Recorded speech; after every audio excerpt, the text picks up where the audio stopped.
ಇದುವರೆಗೆ ದರ್ಶನ್ ಊಟದ ಕಥೆಯಾದರೆ, ಇನ್ನು ರೇಣುಕಾಸ್ವಾಮಿ ಕೊಲೆ ಕೇಸ್ನಲ್ಲಿ ಬಳಕೆಯಾದಂಥ ವಾಹನಗಳ ಕತೆ ಬಗ್ಗೆ ಈಗ ಹೇಳ್ತೀವಿ.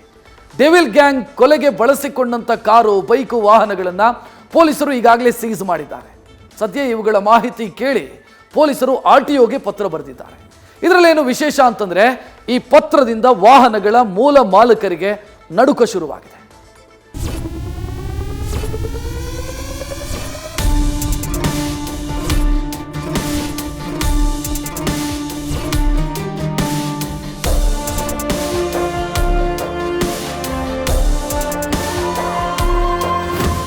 ನಮ್ಮ ವಾಹನಗಳನ್ನ ಬೇರೆಯವರಿಗೆ ಬಳಸೋಕೆ ಕೊಡೋ ಮುಂಚೆ 10 ಬಾರಿ ಯೋಚನೆ ಮಾಡಬೇಕು. ಇಲ್ಲಾಂದ್ರೆ ನಮ್ಮ ವಾಹನಗಳನ್ನ ಹೀಗೆ ಪೊಲೀಸ್ ಠಾಣೆಯಲ್ಲಿ ಕೊಳೆಯುವ ಸ್ಥಿತಿಯಲ್ಲಿ ನೋಡ್ಬೇಕಾಗ್ಬರುತ್ತೆ.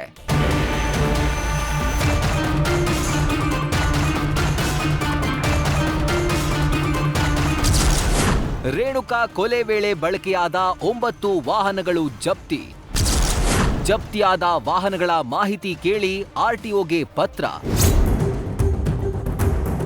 ದರ್ಶನ್ ಅಂಡ್ ಗ್ಯಾಂಗ್ನಿಂದ ರೇಣುಕಾಸ್ವಾಮಿ ಕೊಲೆ ವೇಳೆ ಬಳಕೆಯಾದ 9 ವಾಹನಗಳನ್ನ ಪೊಲೀಸರು ಈವರೆಗೆ ವಶಕ್ಕೆ ಪಡೆದುಕೊಂಡಿದ್ದಾರೆ. ಸದ್ಯ ಜಪ್ತಿಯಾದ ಈ ವಾಹನಗಳ ಮಾಹಿತಿ ಕೇಳಿ RTOಗೆ ಪೊಲೀಸರು ಪತ್ರ ಬರೆದಿದ್ದಾರೆ. ವಾಹನಗಳ ಮೂಲ ಮಾಲೀಕರು ಯಾರು, ಯಾರ ಹೆಸರಲ್ಲಿ ವಾಹನ ಇದೆ ಅಂತ ಮಾಹಿತಿ ನೀಡುವಂತೆ ಕೋರಿದ್ದಾರೆ. ಇಲ್ಲಿರುವಂತಹ ವಾಹನಗಳಿಂದವೆ, ಅವೆಲ್ಲವೂ ಕೂಡ ರೇಣುಕಾಸ್ವಾಮಿ ಹತ್ಯೆ ಪ್ರಕರಣದಲ್ಲಿ ಬಳಕೆಯಾದಂತಹ ವಾಹನಗಳು. ಇದುವರೆಗೂ 9 ವಾಹನಗಳನ್ನು ಪೊಲೀಸರು ಜಪ್ತಿ ಮಾಡಿಕೊಂಡಿದ್ದು, ಆ ಒಂದು ಜಪ್ತಿಯಾದ ವಾಹನಗಳ ಮಾಹಿತಿಯನ್ನು ಕೇಳಿ RTO ಅಧಿಕಾರಿಗಳಿಗೆ ಪತ್ರವನ್ನು ಕೂಡ ಬರೆದಿದ್ದಾರೆ. ಕಾಮಾಕ್ಷಿಪಾಳ್ಯ ಪೊಲೀಸರಿಂದ ಈಗಾಗಲೇ RTO ಅಧಿಕಾರಿಗಳಿಗೆ ಪತ್ರವನ್ನು ಬರೆದಿರುವಂಥದ್ದು. ರಾಜಾಜಿನಗರ, ಯಶವಂತಪುರ, ಕೋರಮಂಗಲ, ಇಂದಿರಾನಗರ ಹಾಗೆ ತುಮಕೂರು RTO ಅಧಿಕಾರಿಗಳಿಗೆ ಪತ್ರವನ್ನು ಬರೆಯಲಾಗಿದೆ. ವಾಹನಗಳ ಮೂಲ ಮಾಲೀಕರು ಯಾರು, ಯಾರ ಹೆಸರಲ್ಲಿ ವಾಹನಗಳು ನೋಂದಣಿಯಾಗಿವೆ ಅನ್ನುವಂಥ ಒಂದು ಮಾಹಿತಿಯನ್ನು ಕೇಳಿ ಈಗಾಗಲೇ ಪತ್ರವನ್ನು ಬರೆದಿರುವಂಥದ್ದು.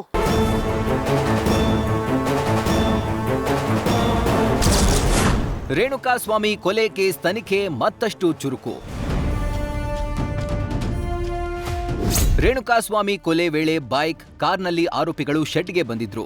ಈ ಎಲ್ಲಾ ವಾಹನಗಳನ್ನ ವಶಕ್ಕೆ ಪಡೆದಿದ್ದು, ಆರೋಪಿಗಳು ಯಾವೆಲ್ಲ ಗಾಡಿಗಳಲ್ಲಿ ಓಡಾಡಿದ್ರು ಅನ್ನೋದನ್ನ ನೋಡೋದಾದ್ರೆ, ಆರೋಪಿಗಳು ಓಡಾಡಿದಂತಹ ಬೈಕ್ಗಳನ್ನ ಕೂಡ ಈಗಾಗಲೇ ವಶಪಡಿಸಿಕೊಳ್ಳಲಾಗಿದೆ. ಶವ ಸಾಗಿಸಿದ್ದಂತಹ ಕಾರನ್ನು ಕೂಡ ವಶಪಡಿಸಿಕೊಳ್ಳಲಾಗಿರುವಂಥದ್ದು. ಸ್ಕಾರ್ಪಿಯೋ ಕಾರ್ನಲ್ಲಿ ಅವರು ಶವವನ್ನು ಸಾಗಿಸಿದ್ರು ಅನ್ನುವಂಥ ಒಂದು ಮಾಹಿತಿ ಏನಿತ್ತು, ಅದು ತನಿಖೆ ವೇಳೆಯಲ್ಲಿ ಗೊತ್ತಾಗಿತ್ತು. ಹಾಗಾದರೆ ಯಾರು ಯಾವ ವಾಹನದಲ್ಲಿ ಬಂದಿದ್ರು ಅನ್ನೋದನ್ನು ಗಮನಿಸ್ತಾ ಹೋದರೆ, ಹೋಂಡಾ ಆಕ್ಟಿವಾ ಬೈಕ್ನಲ್ಲಿ ನಂದೀಶ್ ಬಂದಿದ್ರೆ, ಆಕ್ಟಿವಾ ಬೈಕ್ನಲ್ಲಿ ದೀಪಕ್ ಅವರು ಬಂದಿರ್ತಾರೆ, ಜುಪಿಟರ್ ಬೈಕ್ನಲ್ಲಿ ಪವನ್ ಕೂಡ ಬಂದಿರ್ತಾನೆ, ಪ್ರದ್ಯೂಷ್ ಅವರಿಗೆ ಸೇರಿದ ಸ್ಕಾರ್ಪಿಯೋ ಕಾರು ಹಾಗೆ ವಿನಯ್ ಅವರಿಗೆ ಸೇರಿದ ದುಬಾರಿ ಬೆಲೆಯ ಜೀಪ್ ಒಂದನ್ನು ಕೂಡ ಈಗಾಗಲೇ ವಶಪಡಿಸಿಕೊಳ್ಳಲಾಗಿರುವಂಥದ್ದು.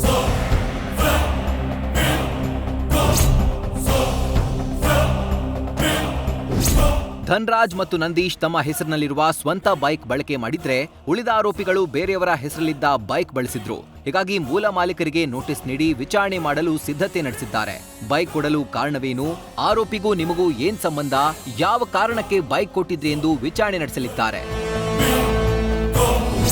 ಗಮನಿಸ್ತಾ ಇರಬಹುದು, ಇಟಿಯೋಸ್ ಕಾರ್ ಏನಿದೆ ಇದು ಅನ್ನುವಂಥವರಿಗೆ ಸೇರಿದಂಥ ಇಟಿಯೋಸ್ ಕಾರು ಅನ್ನುವಂಥದ್ದೇನಿದೆ ಅದು ಸ್ಪಷ್ಟವಾಗಿ ಗೊತ್ತಿರುವಂಥದ್ದು. ಅಂದರೆ ಚಿತ್ರದುರ್ಗದಿಂದ ಏನು ರೇಣುಕಾಸ್ವಾಮಿಯನ್ನು ಇವರು ಕರೆದುಕೊಂಡು ಬಂದಿರ್ತಾರೆ, ಆ ಒಂದು ಕಾರ್ ಏನಿದೆ ಅದು ಇದೇ ಕಾರು ಅನ್ನುವಂಥದ್ದು ಕೂಡ ಇಲ್ಲಿ ಗೊತ್ತಾಗ್ತಾ ಇರುವಂಥದ್ದು. ಅದೇ ರೀತಿಯಲ್ಲಿ ಆ ಒಂದು ಅದರ ಮಾಲೀಕರೇನಿರ್ತಾರೆ ಅವರಿಗೆ ಒಂದು ಪತ್ರವನ್ನು ಕೂಡ ಬರೆದಿರುವಂಥದ್ದು. ಅದರ ಸಂಪೂರ್ಣವಾದಂಥ ಒಂದು ಮಾಹಿತಿಯನ್ನು ನೀಡಿ ಹಾಗೆ ಅದರ ಮೂಲ ಮಾಲೀಕರು ಯಾರು ಅನ್ನುವಂಥದ್ರ ಬಗ್ಗೆ ಕೂಡ ಈಗಾಗಲೇ ಪ್ರಶ್ನೆಯನ್ನು ಕೇಳಿದ್ದಾರೆ. ಕ್ಯಾಮ್ರಾ ಪರ್ಸನ್ ನವೀನ್ ಜೊತೆ ಪ್ರಜ್ವಲ್ ನಿಟ್ಟೂರ್, ನ್ಯೂಸ್ ಫಸ್ಟ್, ಬೆಂಗಳೂರು.